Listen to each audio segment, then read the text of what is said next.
Hi, everybody. Welcome to another edition of Cape Conversations. I'm Melinda Gallant, and I have a wonderful guest today. He's one of the main people here in the town of Sandwich with the town government.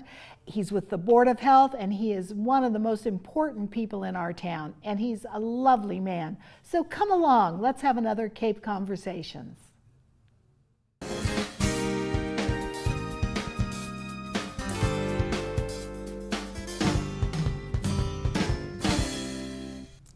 Hi, everybody. I'm so excited to be here again today on a Cape Conversations, talking with one of our most renowned town officials, Dave Mason with the Health Department. Dave, thank you for being here. No, thank you for inviting me. Well, I've got a plethora of questions for Okay, you. let's go. And that's the fun part about my job now, is I can just sit back and just ask you all these questions and you have to answer them. Well, I hope you do anyway.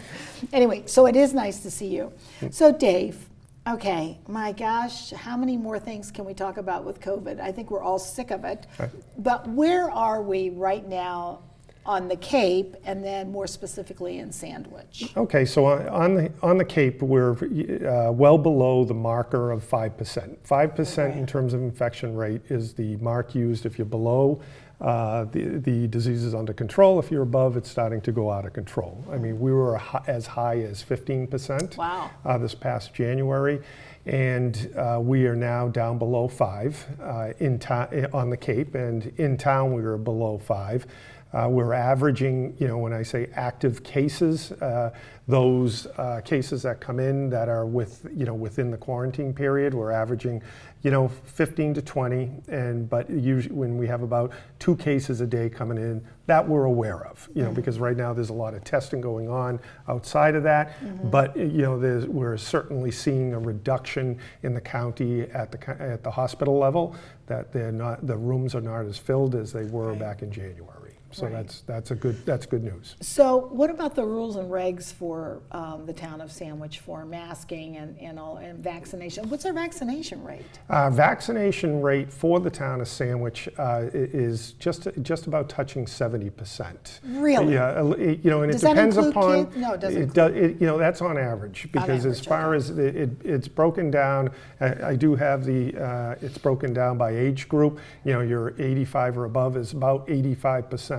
That makes me happy. Yeah. So so it's typically what we've seen all year, and it reduces as you go down. Probably the lowest age group for vaccination rate is your 20 to 35 group. Right. So, as far as what we've seen to date, So for vaccinations, we're doing okay. It'd be nice to have 100%. Yeah, but as far as the direction of the case is going and the vaccination rate we've had, and we're in a good spot. That's great. That's great.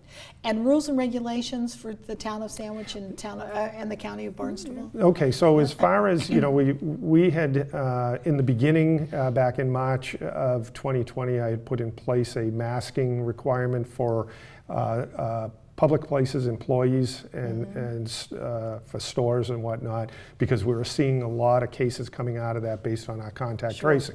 So with the removal of the state of emergency by the governor, a lot of those, including that, have gone away. I mean, there's the CDC requirements relative to masking for public transportation and for medical facilities. Those are what still stand in place at this time. I see. Well, here's the thing. I go into Stop and Shop or I go into CVS, I still put a mask on. And it's not that I don't trust people. It's that I think, well, I don't know. I don't know these people. I'm around folks I know. I feel comfortable. Right. Because I know they've been vaccinated. Yep. I really don't hang out with people who haven't been vaccinated. If you want to hang out with me, get vaccinated. I don't. So consequently, sometimes people look at you a little bit funny, I find, in Stop and Shop. Primarily, it's men who are probably in their 50s and they aren't wearing their masks because they're masculine. Right, and I'll tell you, because my wife still wears, and I do when I go out. She is immune compromised with with MS. Oh my goodness. So it's there's people out there in those positions too that are Right. still wearing them now. Right, and she probably always will. Yes, and as far as a level of judgment, you never know what someone's dealing with. Right. Well, it was funny because we're going away for a long weekend now to the western part of the state when it's going to snow. How perfect. And we're going to go to the Rockwell Museum, and they say right up front, you have to wear a mask and you have to make an appointment. Wow. You know, Yep. they're still doing that. Still doing it, you know. right. I know that's kind of relaxed here on the Cape with cultural places. Yes. However, out there, they're still pretty strict. Right. So, all good stuff. Now, let's get to the nitty gritty. Okay. All right. So, Dave, how long have you been in this job? I have been... Too long. These past 2 years feel like 40. But anyways, I've been in public health for 32 years. Oh, my goodness. Oh, my So, goodness. And here in Sandwich? Well, no, I started with the town of Yarmouth, actually. Oh, you did? Yes, Oh, okay. I worked for an engineering company when I first got out first got out of school, and then I joined with the Yarmouth Health Department. I worked for Bruce Murphy down there, Oh, yeah. and then the position. I got a phone call one day that. The gentleman, Red Hamlin, who was, the one and my only, gosh, the only health Red, agent in yes. town, Yes, was I knew retiring, Red. and why hadn't I submitted my Isn't that resume? funny? Oh, my goodness. Because I lived in town. I live Right. lived in town, and so I made application, and here I am. So Well, that's wonderful. yes. Well, it hasn't been easy the last 2 years, I know. No, I think for a lot of towns and a lot of people dealing with COVID, be it in the hospitals or in this situation, just for people in general, no, it's been a challenge. Been tough. So you the most difficult part being is you have opposing views relative to the situation or how to handle it, and it's been a matter of having to balance that, in which many times I enter into a situation and say, doesn't matter what I think, doesn't matter what you think, this is what the rule is. Yeah. And this is how we're handling it. Well, your whole focus is for the better health of the community. Correct. Ultimately, yes. And anything that we do, and I'll jump back to the fact as far as, by example, when I had mentioned that through the chair, I'd put in an emergency order for masking for businesses and their employees, Right. because based on the statistics that we were seeing with contact tracing, the cases we were seeing at that time were resulting from workplace environment. Sure. And that from that contact tracing, hence the decision, based on the statistics we were seeing, Right. to put that in place, at that time, which about a lag time of 3 weeks, we did see a benefit, and then the state put in place the mandatory masking requirement at that time. Well, so that's kind of the description of your job. Now, you have a board that you work with. What's their purpose? I mean, I've always wondered that. Yeah, the You board, sometimes wouldn't know. I would never say that. No, he didn't say that. I said that. the Board of Health is required by mass statute that it can be a minimum of 3 members, but each town has to have a Board of Health. I am the agent for the Board of Health, and I do the daily work of the Board of Health. At one time in town here in the history of it, when prior to Red, the board or the selectmen acted as the Board of I Health, see. and they were actually were doing the work of the board. Like going in and checking restaurants Yes, or doing that. and Oh, my issuing the goodness. licenses. So, I look back in the archives of the town, the history of all the minutes I have, which is quite interesting. And you look at kind of the individuals over time who ran the Board of Health, and it's interesting. Colorful. Yes, that'd be a good term. So it's progressed to where we are today, and with an active board. And the board today is elected. It's made up of, to date, it's an individual, Sandra Tompkins, who's been on for 32 years. Oh, my goodness. She's probably the longest standing elected official in town, really, Yeah, if you think yeah. of it. Rebecca Lovell Scott, who's the chair, and she's a nurse practitioner with a master's in public health.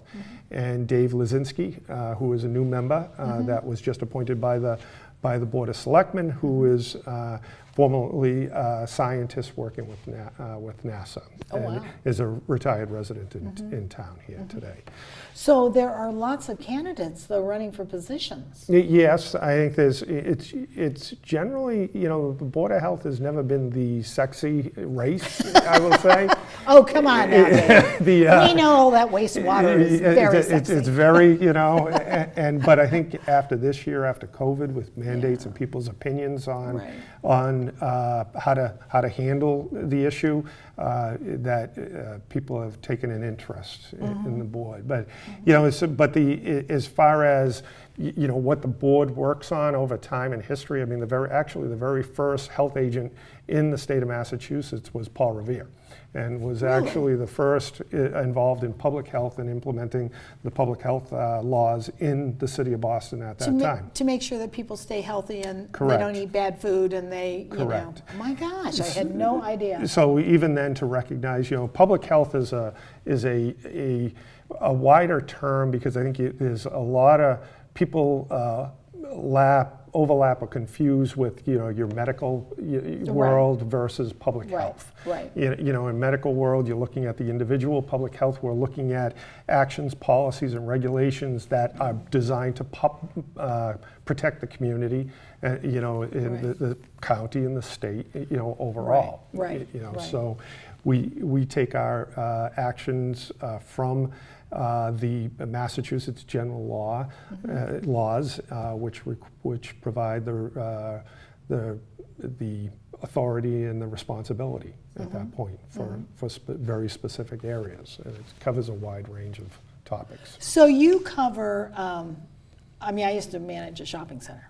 Everybody knows that. So, and I used to always laugh. I go, oh my gosh, the public health people are coming in. He's coming. The health inspector's coming in. Yep. And I would call them along when the fire inspector came in. Because, they always put boxes right up next to the sprinklers and all that stuff. Yep, a block. So, but also the restaurants there, Right. And it's all good works when they go into a restaurant and they go, yeah, you've got something going on here and it's not good. Right. For instance, when there was a Asian restaurant, not the current Asian restaurant, it's a long time ago at Mashpee Commons, they actually had people sleeping in their basement. Not a good thing. Right.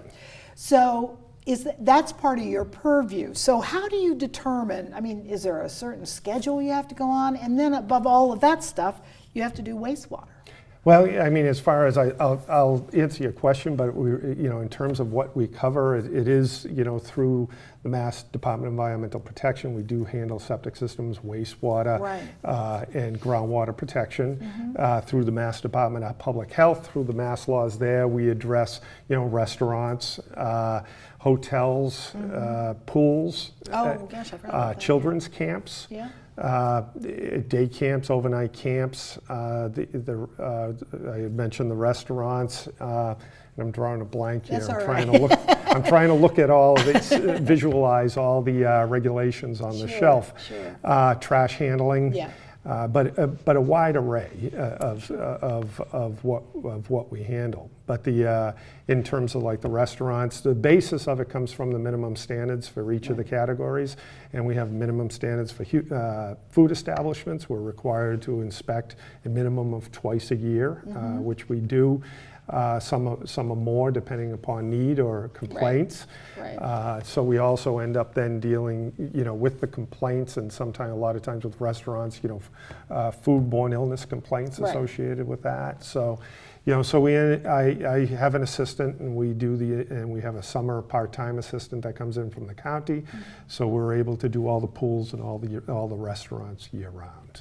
So, and you handle wastewater, right? And yes. And we don't have a wastewater system here in the town. No, we don't have a centralized wastewater Right. treatment plant for the town. We do have 3 individual ones for each of the schools that are wastewater treatment plants. And are those systems underground called ampidromes? Is that what they are? No, that's a type of treatment system. Okay, because I dealt with one of those once. Okay.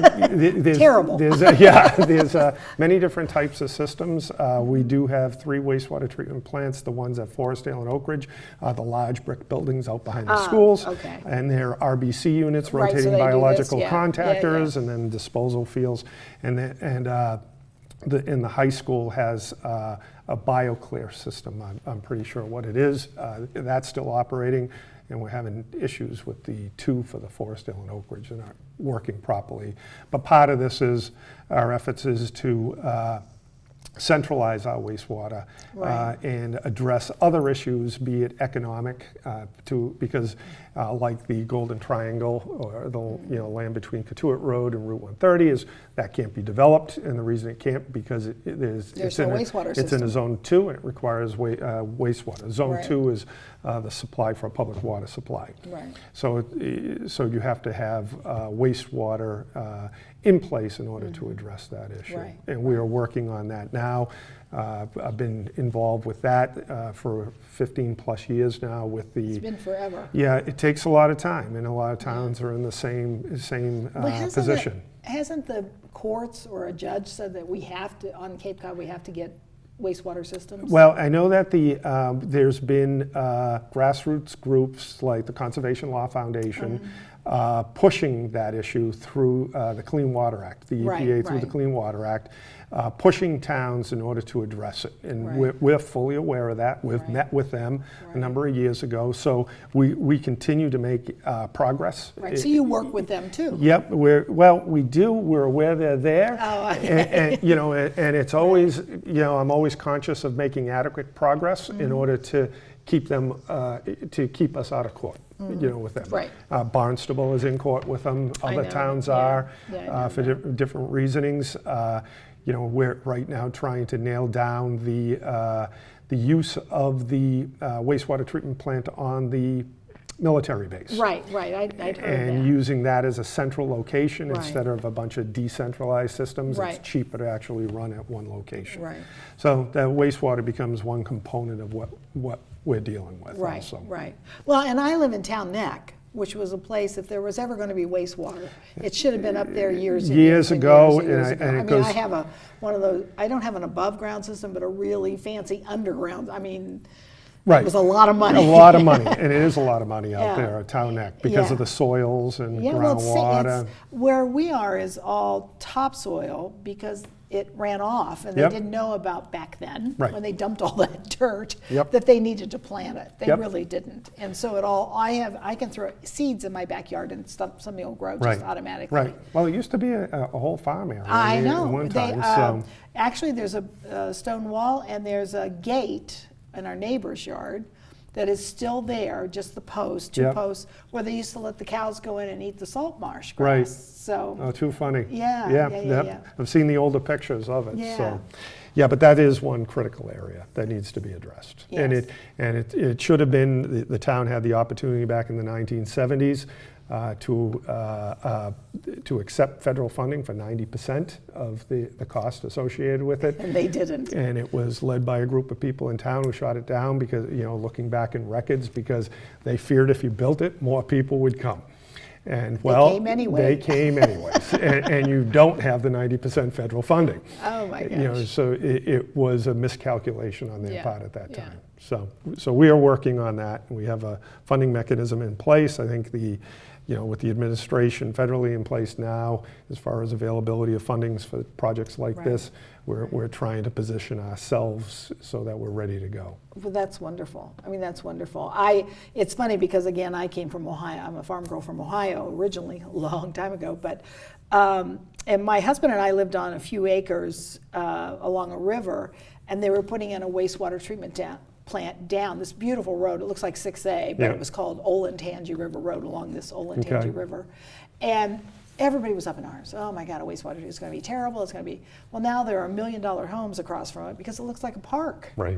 And people actually go there and have picnics and do things with their kids and their swing sets, but it's really a wastewater treatment plant. Right. So when we came out here and everybody was going, oh my gosh, a wastewater treatment plant, that would be the worst thing that ever happened. I couldn't wrap my head around it because I'd seen what you can do. Right. Now, I'm sure it may not work in all areas, just because of you said soil and whatever. But what we're planning will be designed with consideration of the environment, the environment, the village, and how it's done. We'll be, conscious of that. Well, and the thing is too, we can't have any more nitrates going out there. Right. As far as we're being regulated relative to the nitrogen going into the estuaries, and actually at the same time looking at contaminants of emerging concern Right. going into our drinking water also. Right, because we're a sole source aquifer. Correct, yes. That they want to put we won't go there. They want to put a firing range on. Just that little problem. Whole separate subject. It's a whole separate subject. So how many people are running? If there are all these people running, how many seats are open on the board? Well, I know there's, right at this point, there's 3 members of the Board of Health. There's 3 seats. Right. Rebecca currently sits. She is not up for re-election. Okay. Sandra, after 32 years, has decided not to run. So Oh my gosh, she's going to retire? So, yes. Oh my goodness, I hope she gets a gold watch. I know. A gold medal for being on this committee for so long. That's a 3-year position. Yeah. And then there is a position that Pam Gould had stepped down from because they moved this past fall to Plymouth.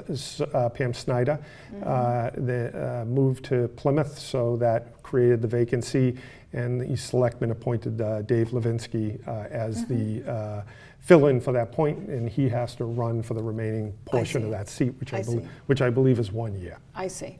So that's why all these people are running. Yeah, I think. For those 2 seats. Yes, yeah. I see. So there's more interest this year, and I think it's, as far as, I haven't seen fully who's running. Yeah. I mean, I always open the door, and ask that they're more than welcome to sit down with me so I can kind of give them a background of what we do, responsibilities, and the guidelines by which we operate. Sure.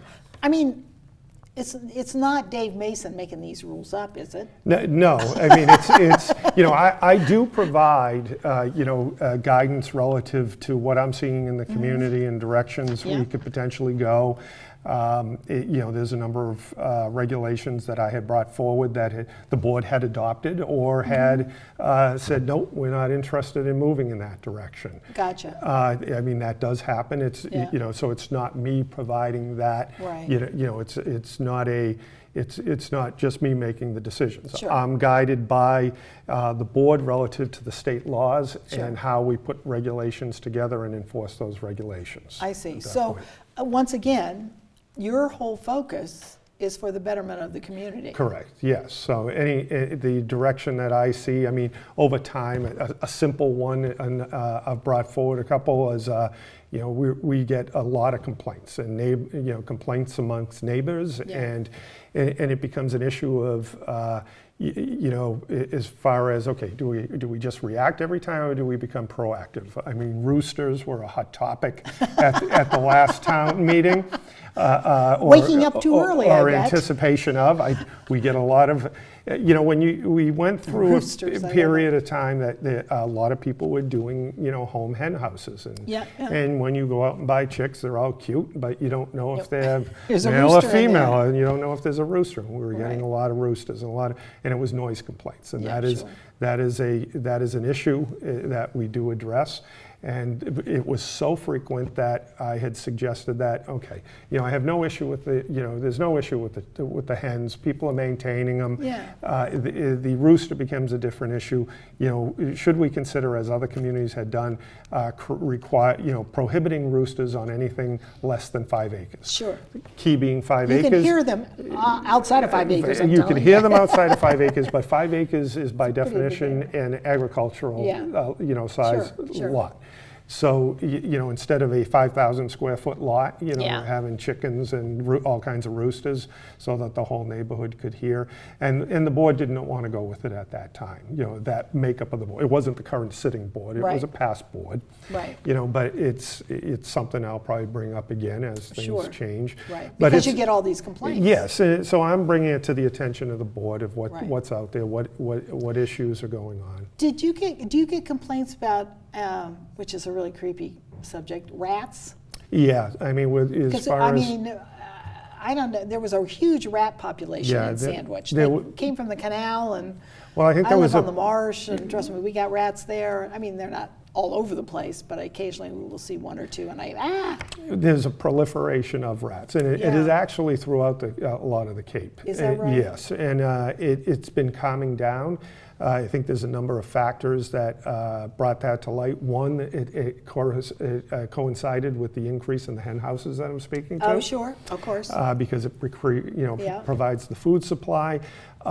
It also has to do with milder winters.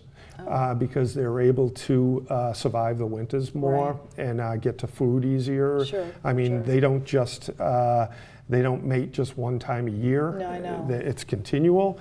Right. They're very lazy. They live right at or within 20 yards of a food supply.